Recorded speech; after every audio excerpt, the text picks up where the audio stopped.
Boa tarde, minha amiga, boa tarde, meu amigo. Que bom contar com a sua audiência, com a sua assistência aqui no programa Uma Nova Visão para um Novo Tempo. Uma maneira diferente de estudar a Bíblia, uma maneira diferente que te possibilita entender as situações desse mundo, entender as coisas pelas quais passamos, que nos ajudem a entender e a viver de uma maneira diferente. Obrigado por estar conosco, obrigado por assistir.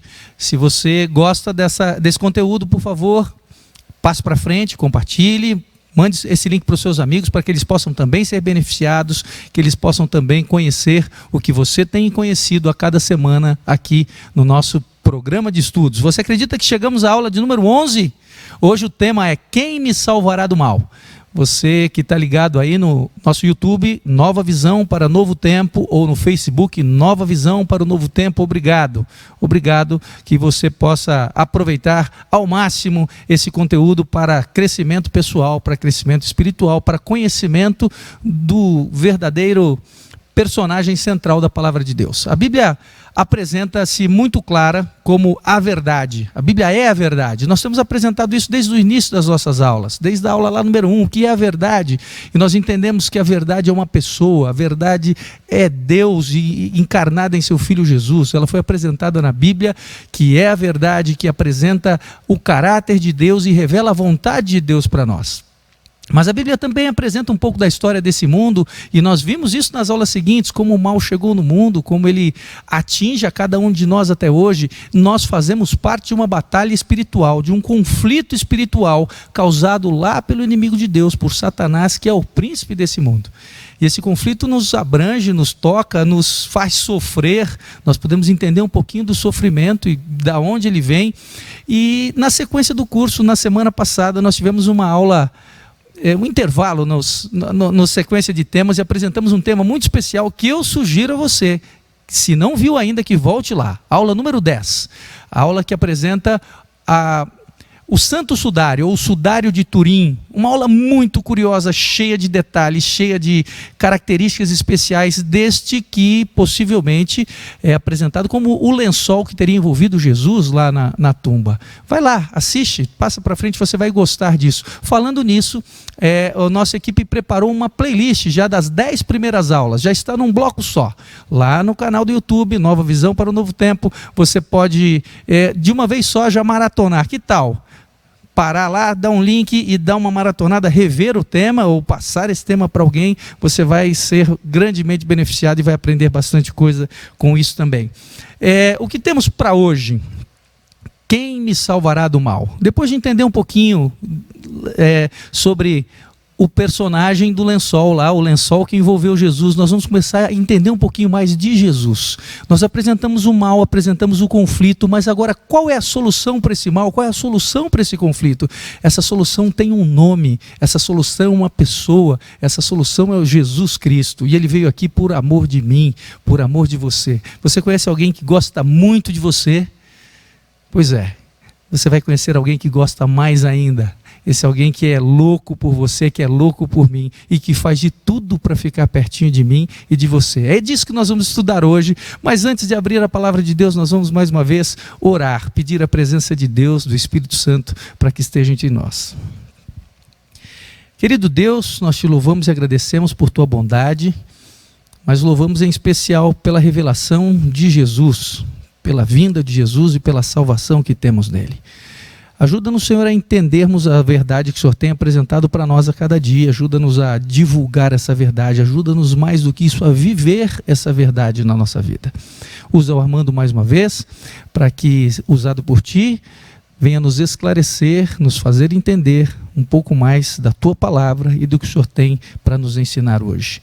Toma-nos em Tuas mãos, nós pedimos no nome de Jesus. Amém. Armandinho, como você falou no final da aula passada, nós conhecemos o lençol do homem e hoje vamos começar a conhecer um pouquinho mais do homem do lençol. Quem é esse personagem? O que ele tem para me dizer? O que ele pode me ensinar? O que a vida dele tem de prático para me ensinar? Eu estou louco para ouvir o que você tem para dizer. Que Deus te use mais uma vez, meu amigo. Obrigado, Roger. Olá, pessoas, boa tarde. Mais uma vez, sejam muito bem-vindos, muito obrigado por estarem aqui conosco.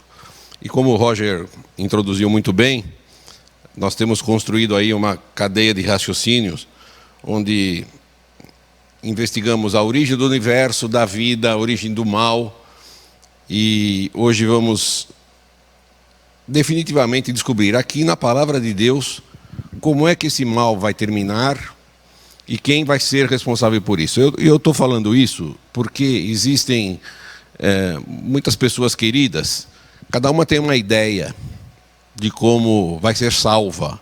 E quando eu digo vai ser salva, eu estou querendo falar da vida eterna. E a vida eterna é uma coisa que Deus prometeu aqui na Bíblia. Mas parece que existem vários caminhos para chegar na vida eterna. Será que isso é verdade? Então, vamos hoje ver na Bíblia o que ela fala sobre a vida eterna e quem finalmente nos livrará do mal.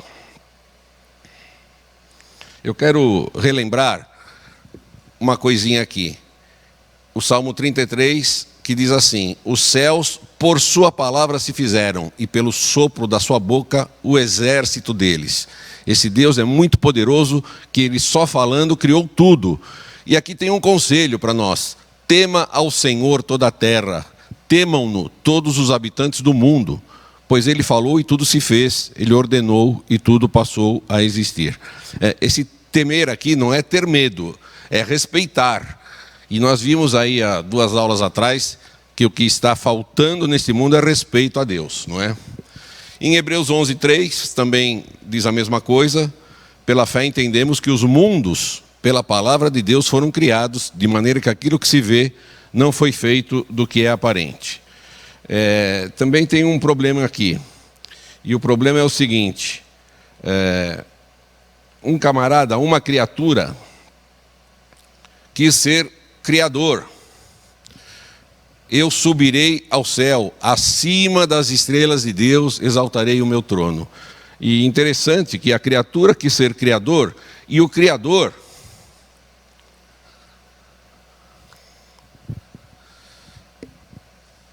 se tornou criatura. E isso é uma coisa impressionante. Filipenses capítulo 2, carta que Paulo escreveu, diz assim: não atente cada um para o que é propriamente seu, mas cada qual também para o que é dos outros. De sorte que haja em vós o mesmo sentimento que houve também em Cristo Jesus, que sendo em forma de Deus, não teve por usurpação ser igual a Deus, mas aniquilou-se a si mesmo, tomando a forma de servo, fazendo-se semelhante aos homens, e achado na forma de homem, humilhou-se a si mesmo, sendo obediente até a morte e morte de cruz. Uma criatura quis ficar acima de Deus. E Jesus, que é Deus, se fez homem, de homem ele se fez servo, de servo ele se humilhou mais ainda, porque ele se deixou matar, e matar pela cruz, que é um negócio assim, nós vimos na palestra passada, é um negócio muito cruel. Ele se deixou matar pela maneira mais cruel que existia na época.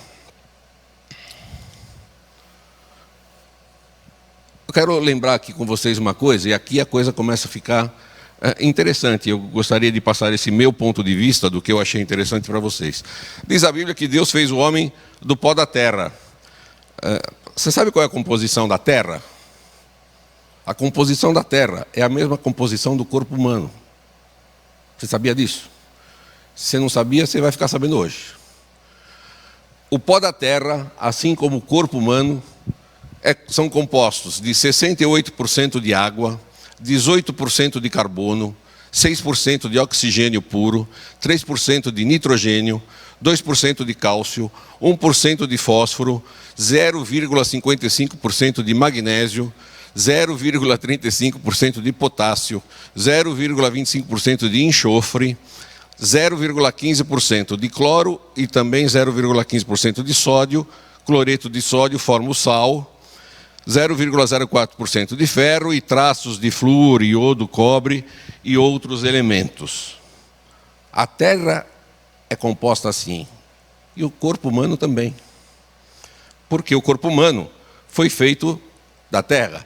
Então, se a gente pegar um corpo humano, de um homem de 70 quilos, e fizer a decomposição dele nos elementos que o formam, nós teremos 47 litros de água, carvão suficiente para fazer um churrasco, um pouquinho de sal, um prego, um pouquinho de cal, algumas caixinhas de fósforo, o silício que dê para fazer um chip e gordura para fazer ou um sabão ou uma vela. Se a gente fizer a decomposição do corpo humano, nós vamos ter isso aqui. Eu peguei ontem os valores disso aqui e cheguei à seguinte conclusão: 47 litros de água, R$60. Água boa, hein? Tá? Carvão para fazer churrasco, R$35. Um pouquinho de sal, 10 centavos. Um prego, 5 centavos. Um pouquinho de cal, 5 centavos. Umas caixinhas de fósforo, R$15. Um chip, eu comprei um chip semana passada, paguei R$10. E um sabão ou uma vela, R$5. R$125,20 é o preço dos elementos que compõem o corpo humano. Se você transformar em dólar, pela cotação de ontem, dá mais ou menos $25. Eu pensei que eu valesse mais, sabe? Porque $25 é muito pouco por um ser humano. Mas aí eu descobri uma outra coisa. Quando a pessoa está viva, ela tem dentro dela alguns hormônios que custam caro. Então, os valores dos materiais de um corpo humano vivo, eu pus aqui 1 grama e o que custa em dólar. 1 grama de hemoglobina custa $285. 1 grama de insulina, $47,50. 1 grama de DNA, $76. 1 grama de quinase acetato, $8.860. 1 grama de um aminoácido bradykinin, $12.000. 1 grama de hormônio de folículo, $8 milhões. E 1 grama de prolactina, $12 milhões. Acontece que a gente não tem 1 grama de tudo isso aqui, a gente tem alguns microgramas. E se fizermos as contas dos microgramas por esses valores, um ser humano vivo vale $5.500.000. Então, qual é a diferença entre os $25 de um corpo humano decomposto e os $5.500.000 de um ser humano vivo? Você já matou, você é inteligente? É a vida que Jesus nos deu, tá certo? Mas tem uma coisa que eu queria que você pensasse: quanto vale o Criador disso tudo? Eu fui pesquisar no Banco Mundial. O Banco Mundial diz o seguinte: o PIB dos países somados, hoje, dá $150 trilhões. Essa é a soma do que os países no mundo produzem em um ano. Se a gente somar mais os bens que existem por aí, mais as minas de ouro, de pedras preciosas, de petróleo e toda a riqueza que existe no mundo, não dá para saber. Não dá para saber. Eu estou falando de coisas criadas. Então, o Criador disso tudo vale mais ou vale menos? Me ajude a responder aí. Comente aí. Gostaria de saber a sua opinião. Mas você sabe que na Bíblia tem um valor que deram para Jesus, e você sabe qual foi. Tá? Nós já falamos disso aqui na segunda aula. No livro de Zacarias, está escrito assim: vejam o belo valor pelo qual me avaliaram, 30 moedas de prata. Jesus foi vendido por 30 moedas de prata. Eu fiz a conta. 30 moedas de prata dá mais ou menos uns 340 gramas de prata. Pela cotação de ontem, $4,52 o grama da prata, dá mais ou menos uns $308. E eu descobri uma coisa, gente. Quando a gente vai no Velho Testamento, no livro de Êxodo, verso 21, capítulo 21, verso 32, esse era o preço de um escravo. Então, vamos acompanhar esse raciocínio agora, pegando como base Filipenses 2. Ele era o Deus criador de todo o universo, de um valor incalculável. Ele se fez homem, passou a valer $5.500.000. Ele se fez escravo, $308. Ele morreu, passou a valer quase $25, mas um corpo decomposto não vira água, prego, sabão. O corpo decomposto vira pó e não vale nada. Então o que eu estou querendo dizer é que o Criador de todas as coisas, e Ele que mantém tudo funcionando, e Ele tem um valor incalculável, Ele se tornou nada. Mas que história de maluco é essa? Essa é uma história de doido? É. Porque aí diz mais ainda, aquelas 30 moedas de prata foram trocadas por um campo de um oleiro, um lote de terreno. Trocaram Jesus por um lote de terreno. E quando eu leio essa história, eu fico um pouco reflexivo, porque eu penso assim, tem muita gente trocando Jesus hoje por qualquer outra coisa. Eu espero que você não esteja trocando Jesus por nada, mas eu fiquei fazendo uma introspecção. Durante o dia, eu troco Jesus pelo quê? Pelo quê? Isso é uma coisa para a gente pensar, tá bem? E pensa com alegria, porque se ele se deixou anular, ele tinha um propósito para isso, nós vamos descobrir hoje, e eu garanto que você vai ficar contente, tá? Muito bem. Vamos seguir. Eu quero te dizer o seguinte, desculpa aí, eu preciso contar para você uma coisa que a gente já sabe, né? A gente já leu lá em 1 Pedro, que esse plano dele se tornar nada, se ele deixar de ser Deus, para ser o Cordeiro de Deus, para se deixar matar, para depois ressuscitar, foi feito antes da criação do mundo, lembra disso? Está escrito lá. E ele nasceu num estábulo, e ele teve uma mãe terrena, a Maria, e um pai terreno, o José. Não é? E quando a gente abre o Evangelho de Lucas, a gente descobre algumas coisas assim, bem legais. Eu vou mostrar aqui para vocês.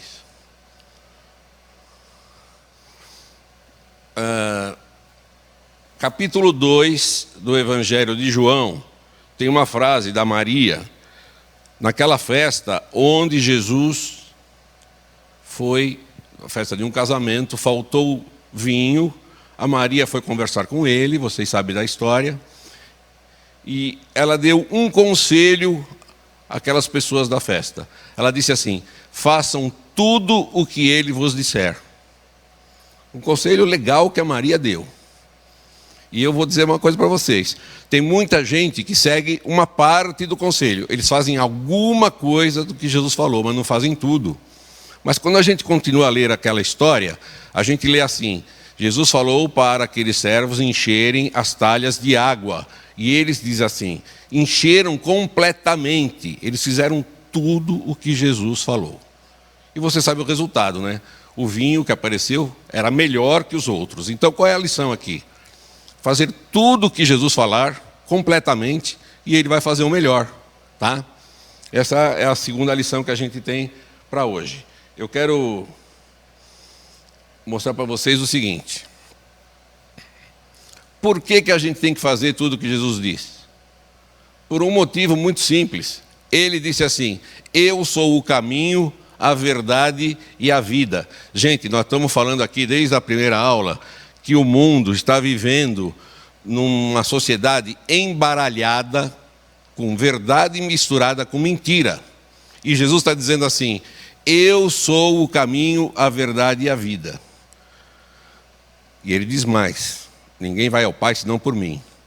Então, vocês vão me desculpar, mas tem muita religião que diz assim: todas as religiões são boas e todas levam a Deus. Não é o que Jesus está falando.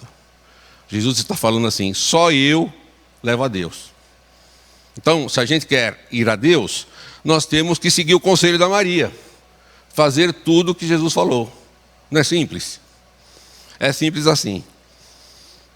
Por quê? Porque ele falou assim: santifica-os na verdade, a tua palavra é a verdade. E no verso 20 do capítulo 17 de João, ele diz assim: olha, Pai, eu estou orando também por aqueles que vierem a crer em mim, por intermédio da tua palavra. Então ele está falando conosco hoje. Ele está falando com a Gabriela de Jundiaí, ele está falando com a Cristiane Pina, ele está falando com o Moraes, ele está falando com um monte de gente que está nos assistindo aqui. Ele está dizendo assim: Pai, eu estou orando para que os meus amigos do futuro, aqueles que vierem a crer na tua palavra, sejam santificados na verdade, e a tua palavra é a verdade. Vocês têm que descobrir a verdade aqui, gente. Tá? Então, internet é legal, o Google é legal, o conselho do amigo é legal, mas se não estiver de acordo com o que está aqui, sinto muito, é legal só até a página 12. Tá bem? Então vamos continuar. 1 João 3,8 diz que Jesus veio desfazer as obras do diabo. O que o diabo fez? O diabo deitou por terra a verdade e o que fez prosperou. A gente leu isso lá no capítulo 8 de Daniel. Se ele deitou por terra a verdade e isso prosperou, significa que a sociedade está impregnada de falsas verdades. Ok? Muito bem. Por isso a gente tem que fazer tudo o que Jesus falou. Capítulo 7 do Evangelho de Marcos, Jesus disse o seguinte: rejeitam a palavra de Deus, ensinando doutrinas que são preceitos de homens, negligenciando o mandamento de Deus, guardais a tradição dos homens. E disse-lhes ainda: jeitosamente rejeitais o preceito de Deus para guardardes a própria tradição. É você aí, por gentileza, você está acostumado a fazer certas coisas lá do tempo do teu bisavô? Você comparou se está de acordo com a Bíblia? Eu sei que eu vou chocar pessoas, mas agora está na hora de dizer a verdade. Nós já construímos uma plataforma, desde a primeira palestra, para que a gente acredite neste livro sem nenhum níquel de desconfiança. Então, se o que está escrito aqui é contrário àquilo que eu sempre aprendi, que eu sempre vi a minha família executar, com o que eu ficarei? Não se esqueça que o nome desse projeto é Uma Nova Visão para um Novo Tempo. Então, você tem que ter uma nova visão sobre o que é a verdade.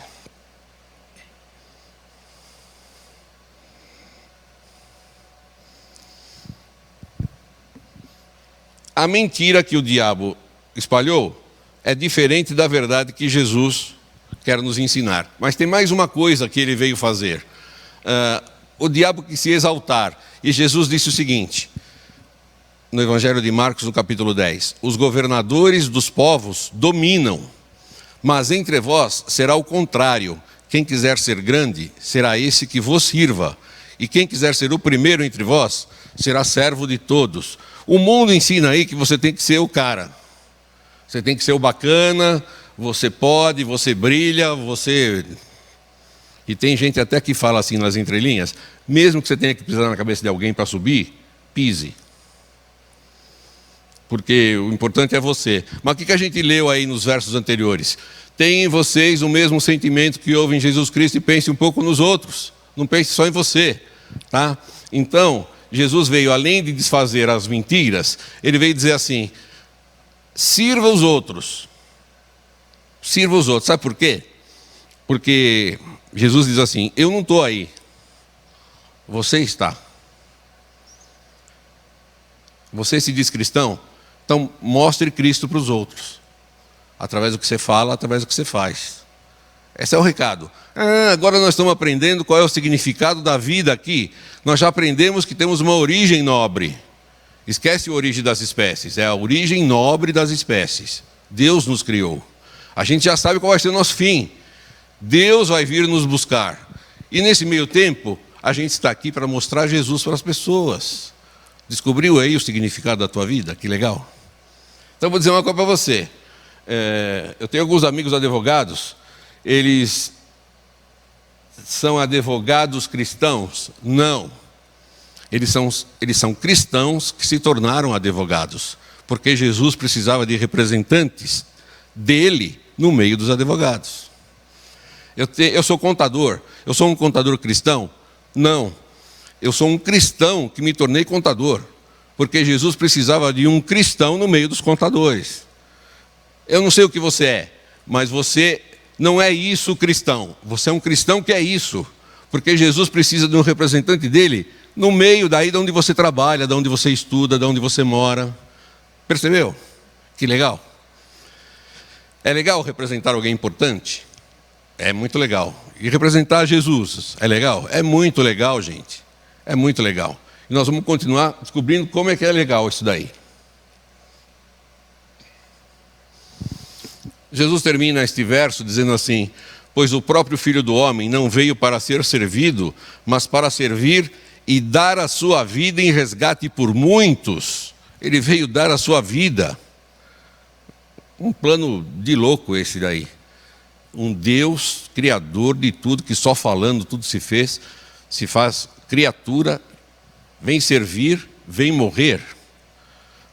Isso daí é justamente tudo o contrário que o outro lá falou, não é? Eu quero dizer para vocês que depois, nesses serviços que ele fez, ele curou pessoas, ele ressuscitou pessoas, ele multiplicou alimento, ele fez um monte de coisa legal, né? Mas eu quero ler uma passagem que está aqui no Evangelho de Marcos, no capítulo 7, que essa passagem me chama muito a atenção. Capítulo 7 de Marcos, versos 31 a 37. A cura de um de um surdo e gago. O homem era surdo e gago, talvez fosse gago, não falava direito, porque não ouvia direito, não é? Então, os amigos desse homem o apresentaram a Jesus e falaram para Jesus: imponha as suas mãos sobre ele e o cure. Jesus fez o contrário, pegou o homem, levou à parte, tocou-lhe os dedos nos ouvidos, e a Bíblia fala algumas coisas estranhas. Eu vou ler para vocês, está escrito assim aqui: Jesus o tirou da multidão, pôs-lhe os dedos nos ouvidos e lhe tocou a língua com saliva. Ergueu os olhos para o céu, suspirou e disse: Efatá, que quer dizer abre-te. E o homem passou a ouvir e falar corretamente. Tem umas coisas estranhas aqui, sabe? Eu vou passar aqui, ó.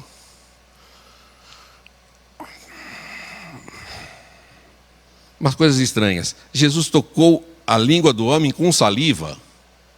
Isso era contra todos os costumes da época, porque as pessoas não chegavam perto de uma pessoa doente, porque diziam assim: você está doente porque Deus está te castigando, porque você é pecador, e eu não vou chegar perto de você. E Jesus, além de chegar perto, toca-lhe a língua com saliva. Você imagina esse gesto? E tem outra coisa aqui nessa frase que me emociona muito. Ele diz assim: ergueu os olhos para o céu, suspirou e disse. Deus suspira? Você já pensou nisso? Um Deus que suspira. Por que ele suspirou?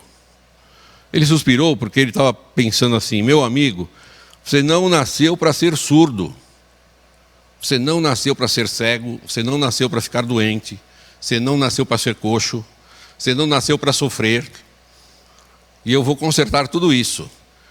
Eu vou consertar tudo isso. Agora é interessante, né, que os amigos falaram assim: impõe as suas mãos sobre ele, e Jesus não fez isso.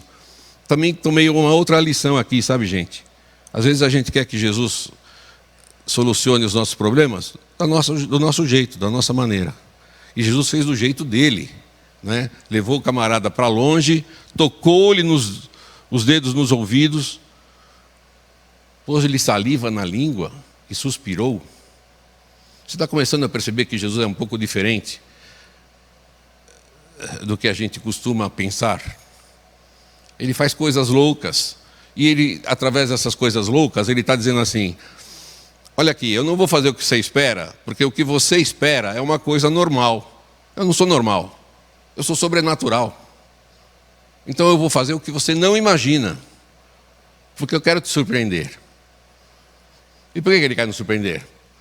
Porque o outro lá falou assim para ele: ó, você pode fazer o que você quiser, você é Deus, você se escondeu aí atrás da humanidade, mas você é Deus, porque você diz que veio salvar todo mundo, mas você não sabe o que sofre uma pessoa. Então eu vou mostrar aqui para vocês o que Jesus sofreu. Ele teve fome, Mateus 21, 18. Ele teve sede, está em João 19, 28. Ele teve sono, Marcos 4,38 diz assim: e ele estava na popa dormindo sobre uma almofada. Ele ficou cansado. Verso 6 de João capítulo 4. E Jesus, cansado do caminho, assentou-se assim junto da fonte. Ele teve dor. A gente viu a semana passada. Ele foi esbofeteado, açoitado, coroado com espinhos, crucificado. Ele era pobre, de origem humilde, porque a oferta que ele deu, que os seus pais deram, foram de pessoas sem posses. Ele trabalhou muito. Lucas 8:1 diz assim: ele andava de cidade em cidade e de aldeia em aldeia, pregando e anunciando o evangelho do reino de Deus. Ele chorou.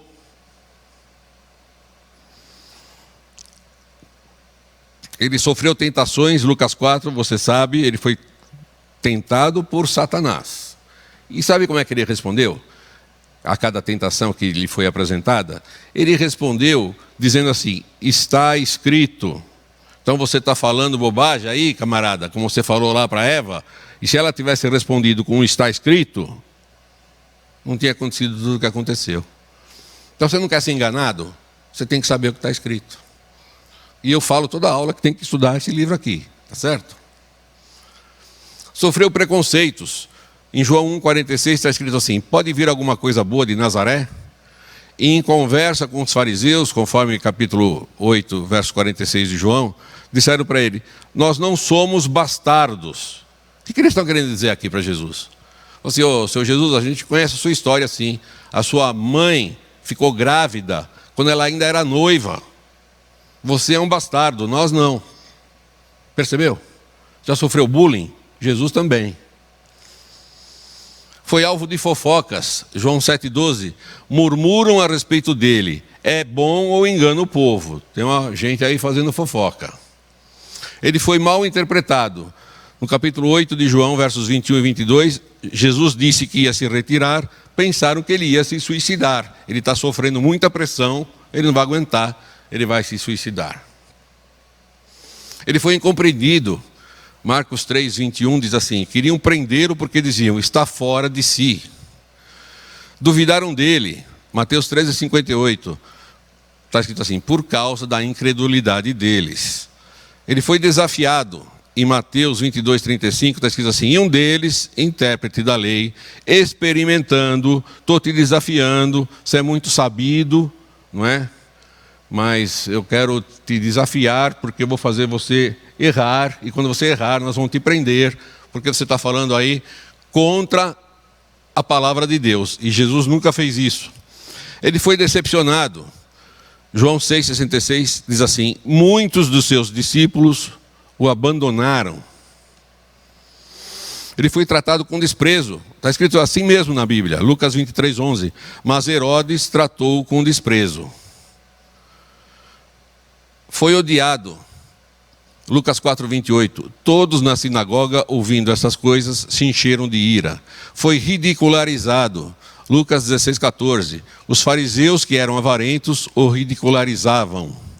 Foi vítima de um complô. Mateus 12:14. Aqui está escrito assim para eu ler. Eu vou ler. Mateus 12:14.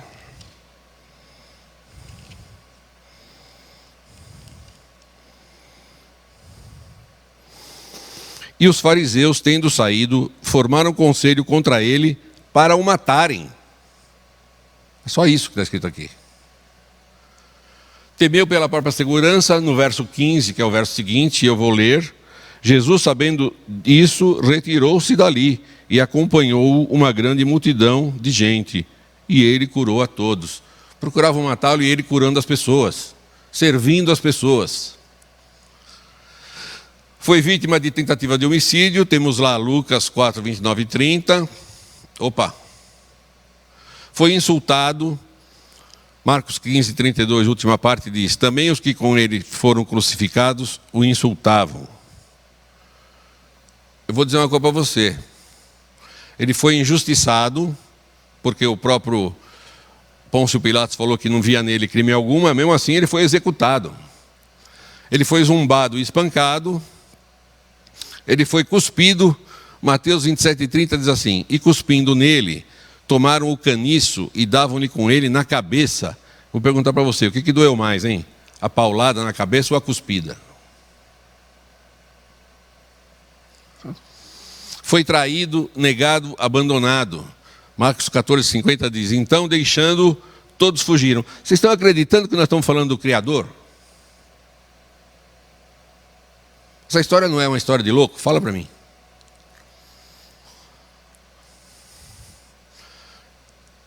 Resumo: Jesus teve fome, sede, sono, cansaço, dor intensa, pobreza, sempre trabalhou muito, chorou, sofreu tentações, sofreu preconceitos, foi vítima de fofoca, foi mal interpretado, incompreendido, duvidaram dele, foi desafiado, decepcionado, tratado com desprezo, foi odiado, temeu pela própria segurança, vítima de tentativa de homicídio, foi insultado, injustiçado, zombado, espancado, cuspido, traído, negado, abandonado e crucificado. Então eu pergunto assim: você sofreu? Você já sofreu alguma dessas coisas? Já tive fome, já tive sede, já tive sono, já fiquei cansado. Mas sofrer tudo isso junto, eu duvido. Sentiu pavor, angústia e tristeza profunda. Por que ele sentiu essa tristeza profunda? Eu vou te dizer. Quando ele estava lá no jardim do Getsemane, ele orou para que Deus passasse dele aquele cálice. Lembra dessa história? Senhor, eu vou absorver os pecados de toda a humanidade, desde Adão até o último lá, quando eu voltar para buscar. Mas é muito pecado. E o pecado, está escrito na tua palavra, faz separação entre o Senhor e o pecador. E eu vou absorver os pecados de todo mundo? E ele disse assim: se possível, passa de mim esse cálice. Aí o Evangelho de Lucas diz assim: apareceu lá um anjo para conversar com ele. Você conhece a história? Ele ficou tão angustiado que ele porejou sangue.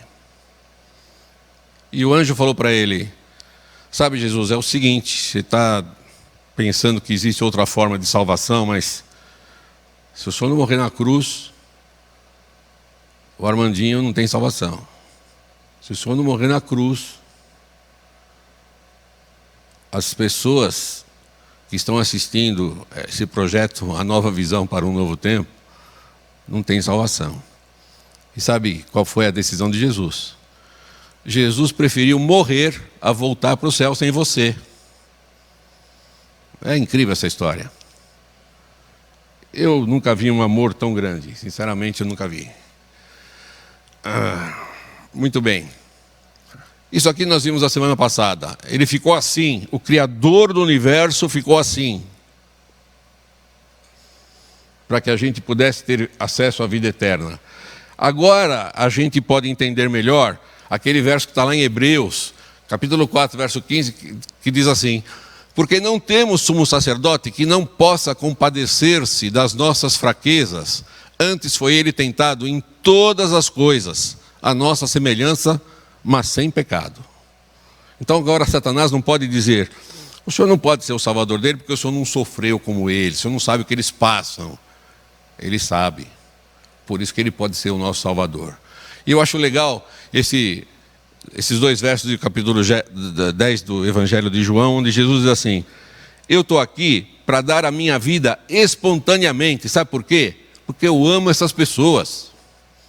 Eu sou tão apaixonado por elas que eu vou morrer por elas, porque eu dei a vida para cada um deles. Então a minha morte substitui a morte de cada um deles. É simples o plano, mas é incrível. Porque eu não conheço muita gente que daria a vida por outra pessoa, a não ser que fosse um parente muito chegado, muito querido.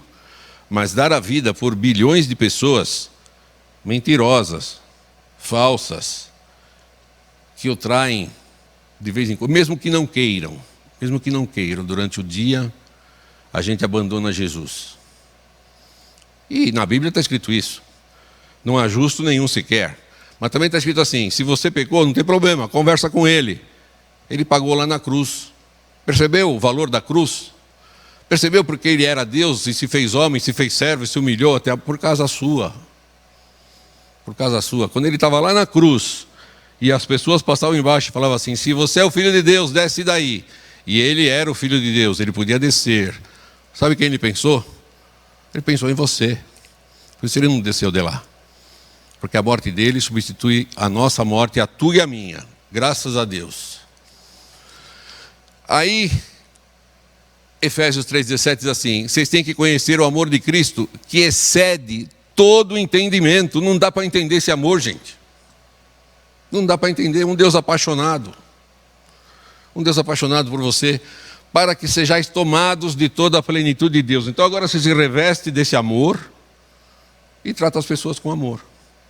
E você tratando as pessoas com amor, elas vão descobrir que existe a fonte do amor, que é Jesus. Pô, que legal. Você tem um plano de vida melhor do que aquele que você planejou. Você é o representante de Jesus aqui na terra. Olha que legal. Ah, mas eu vou falar assim, mas ô senhor, tudo bem, eu entendi tudo teoricamente, mas o senhor não sabe o que eu sofro, né? Ele sabe. Sabe por que ele sabe? Porque está escrito aqui em Salmo 56, verso 8: tu contaste as minhas vagueações, o senhor sabe por onde eu ando. Põe as minhas lágrimas no teu odre, não estão elas escritas no teu livro? Cada vez que você chora por alguma coisa, Jesus anota e as suas lágrimas estão registradas lá com ele. Ele anota e chora junto com você, pode ter certeza. E mais, Apocalipse 5, 8, última parte, diz lá que cada um que está lá no céu tem uma harpa e taças de ouro cheias de incenso, que são as orações dos santos. Então quando você ora, Deus presta tanta atenção que Ele toma nota e guarda as tuas palavras numa bandeja de ouro. Olha como você é considerado por Deus. Às vezes quando você está falando com alguém, a pessoa não está nem prestando atenção. Mas olha como é que Deus te trata. Ele guarda as tuas lágrimas e anota as tuas palavras e as coloca numa salva de ouro. Esse Deus é demais. Respondeu-lhe Jesus: eu sou o caminho, a verdade e a vida. Ninguém vem ao Pai senão por mim. Eu não sei se você está acostumado a falar com Jesus ou se você está acostumado a falar com alguma outra pessoa que você imagina que seja um intermediário entre você e Deus. Presta atenção no que Jesus está falando. Ele está dizendo assim: eu sou o caminho. E olha só o que fala Pedro no livro de Atos, no capítulo 4, verso 12. E não há salvação em nenhum outro, porque abaixo do céu não existe nenhum outro nome dado entre os homens, pelo qual importa que sejamos salvos. Então, por gentileza, daqui para frente, converse só com Jesus. Porque tem mais. Paulo escreveu a Timóteo dizendo o seguinte: porquanto há um só Deus e um só mediador entre Deus e os homens, Cristo Jesus, homens. Como é que é essa passagem aqui? Quantos mediadores entre Deus e os homens? Cristo Jesus, homem, só Ele. Só Ele. Então volta no início dessa aula. Vamos fazer tudo o que Jesus falou. Foi assim que a mãe dele orientou. Sabe o conselho da Maria? E Jesus está dizendo assim: é só eu. Pedro está dizendo: só Ele. Paulo está dizendo: é só Ele. Esqueça o próprio São Pedro. Não adianta você conversar com São Pedro. Não é isso que a verdade está te falando. Você percebeu? E eu sei que eu estou te chocando, porque você tem uma tradição familiar, uma tradição do bairro, uma tradição da escola, mas está errado.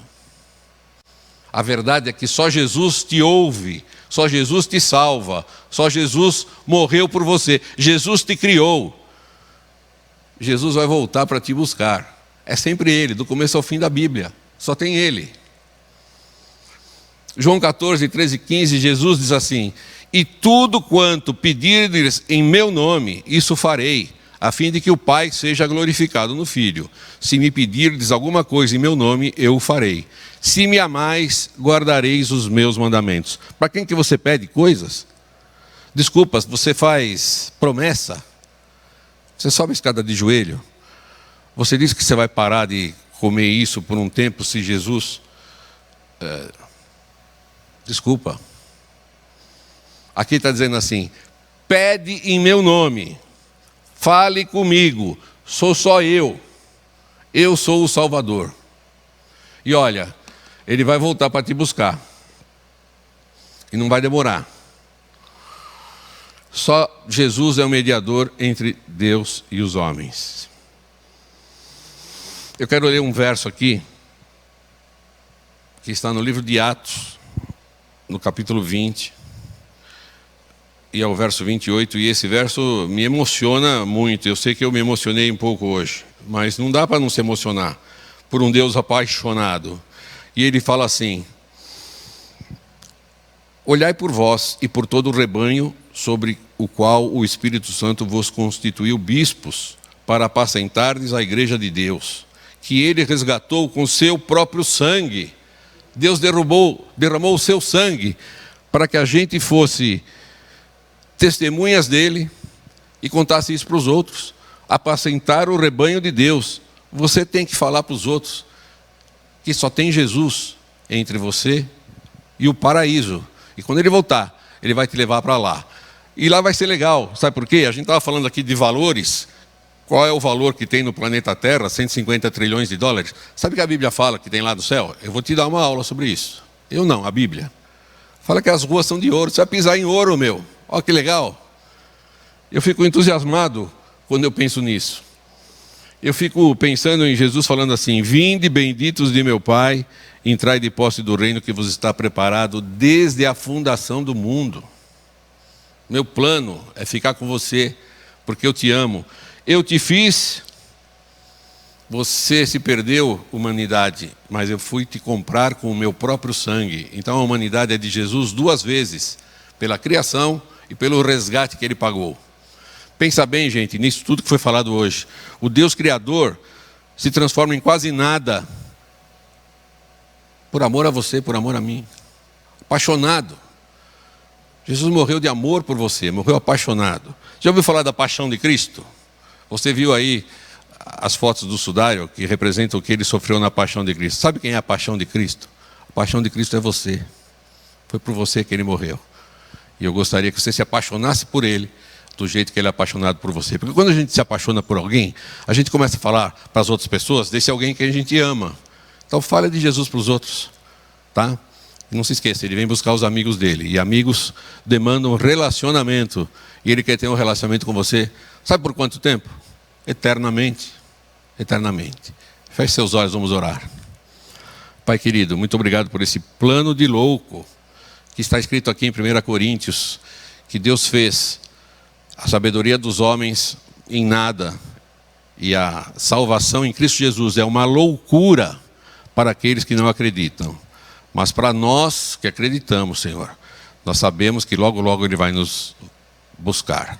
E eu quero te pedir que o Senhor olhe para cada uma dessas pessoas que estão assistindo esta palestra, que os teus santos anjos as guardem e que o Senhor venha logo buscar a todos nós, em nome de Jesus. Amém. Muito obrigado. Armandinho, cada vez que eu ouço você falando, cada vez que você abre a Bíblia e fala do amor de Jesus por mim, é uma coisa que não dá para entender. Excede todo o entendimento. Excede todo o entendimento. Quer dizer que ele já tinha um plano lá atrás, para quando esse mal que a gente estudou aqui entrou no mundo, quando Satanás executasse o seu plano, ele já tinha um contraplano, já tinha um plano inicial. E ele fechou todas as brechas, ele não deixa Satanás apontar uma falhinha sequer nesse plano. Ah, o senhor não sabe isso? Ele sabe. Eu sofri isso. Eu sofri tudo que um ser humano pode sofrer. E esse plano da salvação que estava feito desde lá da fundação do mundo, ele exigiu que Jesus viesse aqui, que morresse, que pagasse um preço, que desse tudo. Ele tinha todo o valor. Eu achei muito interessante que você falou lá no começo da aula sobre o nosso valor, sobre o valor de Deus, o Criador de todas as coisas. Ele abriu mão de todos esses valores, se fez homem, morreu, se fez nada, por mim e por você e por cada um de nós que estamos assistindo. E sabe o que é legal, Roger? É tanta coisa. Claro, a gente ao longo das palestras vamos descobrindo mais desse amor de Jesus. Ele contou a parábola da ovelha perdida. Se tivesse só uma pessoa se perdido, ele faria a mesma coisa. Que amor maravilhoso. Nós precisamos estudar cada vez mais, aprender cada vez mais e cada vez mais deixar esse amor fazer parte da minha vida, fazer parte da sua vida e transformar a sua vida. Amandinho, faltou uma coisa aqui. Tem uma palhinha do que vem na semana que vem? Já tem uma palhinha. Nós vamos continuar estudando esse Jesus, continuar entendendo um pouquinho mais o amor. Nós vamos estudar realmente, aprofundar esse conselho que a Maria, mãe de Jesus, deu. Fazer tudo o que ele falar. Nós vamos aprender semana que vem uma coisa muito legal que ele falou e que o mundo esqueceu. Mas se você quiser saber, você vai ter que vir aqui semana que vem, tá bom? Obrigado por estar conosco e não perca cada semana, cada sábado, às 16 horas, a estreia de um novo programa, de uma nova aula desse projeto, Uma Nova Visão para um Novo Tempo. Que Deus te abençoe, obrigado por estar conosco.